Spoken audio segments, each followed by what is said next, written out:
नमस्कार दर्शक बंधु जय जगन्नाथ पुणी थे स्वागत करुच्ची मोर यूट्यूब चैनल को। दर्शक बंधु आज आम यह वीडियो माध्यम आलोचना करबा जे ऋतुस्राव समय सिंदूर लगाइबे कि नहीं, सिंदूर केउ काठिरे लगेबे, केमिति सिंदूर लगेबे आउ राति रे सिंदूर लगेबे कि नहीं, आम ए विषय रे आलोचना करबा। ता पूर्व जदि आपण माने मोर ए चैनल रे नुआ अछंती आउ चैनल टी को सब्सक्राइब करना दयाकोरी प्रथमे सब्सक्राइब करनियंतु आ पाखरे थिबा बेल आइकन ऊपर प्रेस करी ऑल बटन रे क्लिक करंतु, जहाँद्वारा मुझे जो नेक्स्ट वीडियो अपलोड करेबी ताहा आपण मानक पाखरे नोटिफिकेशन द्वारा पहुँची पारिबो।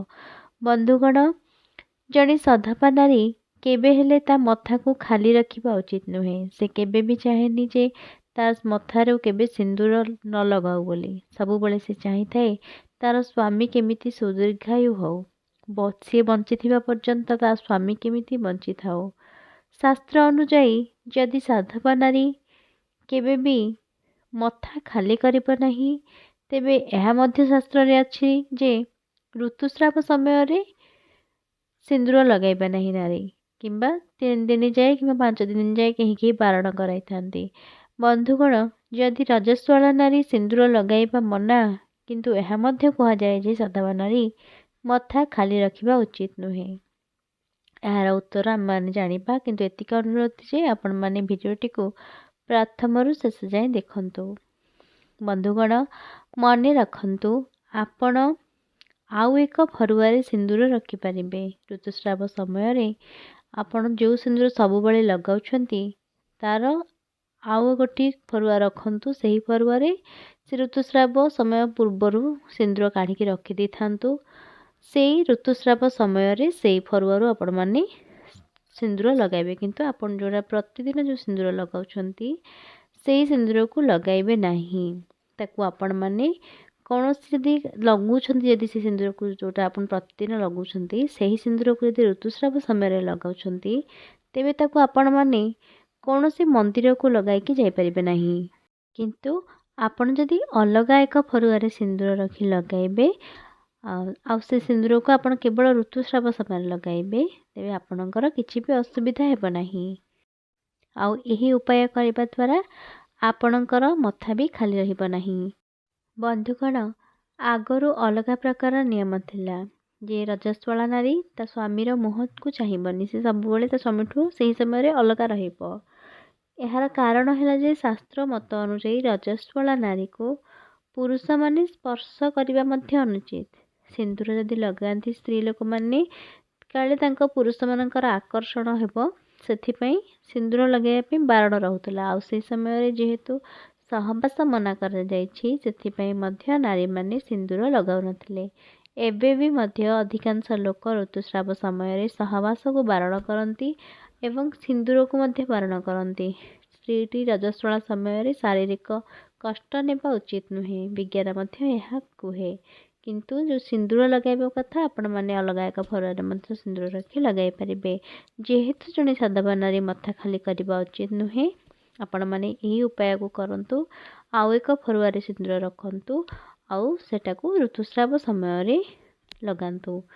अनेक लोक सिंदूर को लगाइबा बेले केही देखिथिबे कान रे लगांती आउ नाभि रे मध्य लगांती, किंतु जेहेतु प्रत्येकटी नारी देवींक प्रतिमा, आमे तांको अनुसरण करबा उचित। माँ कौन केबे कान रे नाभि रे केबे सिंदूर लगाउछंती? जदि आमे जहाँ को अनुसरण करबा उचित, अर्थात आमर माँ देवी माँ हुंतु, लक्ष्मी माँ हुंतु, मंगला माँ हुंतु, सी जदि सिंदूर लगो नाहंती कान रे आउ नाभि रे सब जगह रे लगो नाहंती, तेबे आमे कहीं लगाइबा। सेथिपई सिंदूर को 4टी जगह लगाइबा पे शास्त्र कुहे। सिंदूर लगाइबा बेले 4 देवी को स्मरण करबा उचित। जेते बेले सिंथी सिंदूर लगा जाउछि, सिंदूर सिंथी लगाइला बेले माँ लक्ष्मी को स्मरण करबा उचित। तापरे जेते बेले कपाल रे सिंदूर लगाइबे, सेते बेले माँ चंडी को स्मरण करबा उचित। एवं कंठरे लगाइला बेले माँ सरस्वती को स्मरण करबा उचित।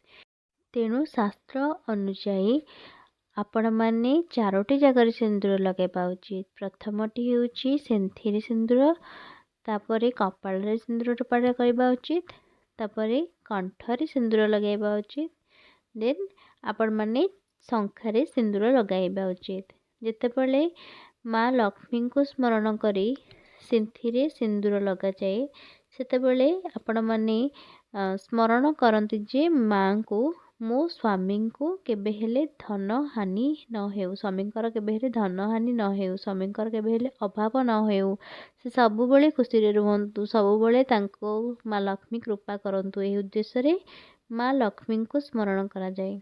जेतेबेले कपाଳରେ सिंदूर लगा जाए सेतेबेले माँ चंडी को स्मरण करेंगे एवं यह कहवा उचित जे मो स्वामी सबुबले निरोग रुहंतु, सुदीर्घायु हुअंतु, सबुबले खुशी रे रुहंतु, तांको कौनसी रोग केबे हेले मारी न बसु। तापर जेतेबेले कंठरे आपण माने सिंदूर लगाउछंती सेतेबेले चिंता करिवे जे मो स्वामी प्रति मोर केबे हेले कटु कथा न बाहरो, मु तांको सहित केबे हेले झगड़ा न करे, तांको मनरे केबे हेले कष्ट न दिए। एवं जेतेबेले शंखारे नारेटी सिंदूर लगाए सेतेबेले से माँ सावित्री को स्मरण करी कहे जे मो स्वामी केमिति सुदीर्घायु हुअंतु, से केमिति सबुबले खुशी रे रुहंतु, मु बंची थिबा जाए मो स्वामी सेमिति सुदीर्घायु हे रुहंतु, मो मला बेले मो स्वामी को कांधरे मु जाए, मो स्वामी को सबुबले से खुशी रे रखि थांतु, मो स्वामी जेमिति मते कांधरे नहीं जातु मशाणी को, आउ से मते सिंदूर लगे दियंतु। सबु साधवा नारींकर यही इच्छा थाए। आउ मध्य सबुबले सिंदूर जेतेबेले शंखारे लगुछंती माँ सावित्री को स्मरण करी लगांतु जे मो स्वामी केमिति सुदीर्घायु हुअंतु।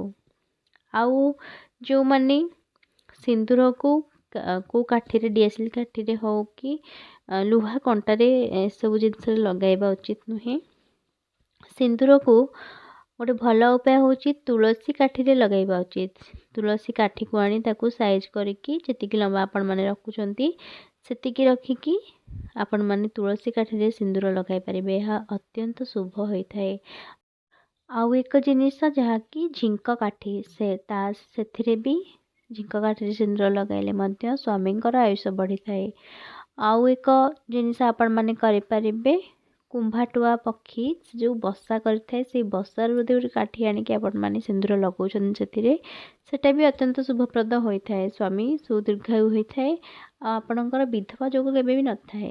स्वामी सबुबले खुशी रे रहिथांती, सुदीर्घायु होइथांती, तांका पादरे गोटे भी कंटा फुटिबाकू दिए नहीं। ए काम जदि आपण करूछंती तुलसी काठी यदि सिंदूर लगाउछंती यह अत्यंत शुभप्रद होइथाए। झिंक काठी एवं कुंभाटुआ बसा यदि से करिछि से काठी भी आपण माने लगाई पारिबे।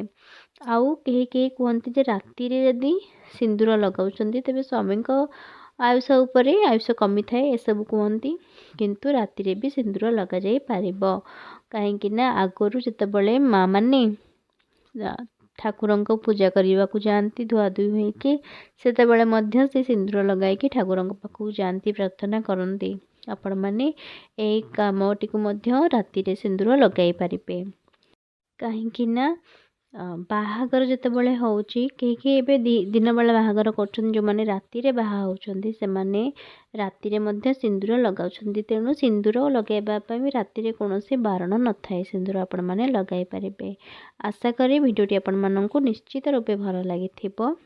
जदि भल लगी थाए निजर प्रियजन माननकु शेयर निश्चित करिवे, काहेकि ना आपण जदि किछि भल जानुछंती आपणक प्रियजन मन मध्य सेही भलटी को जानंतु आ करंतु। आ भिडियोटी भल लागिछि जदि गोटे लाइक करंतु आ सब्सक्राइब करंतु निश्चित भाबरे। नेक्स्ट आपण मनक पई आउ एक नुवा टॉपिक नै के आसीबी, सेते पर्यंत रहिली। नमस्कार।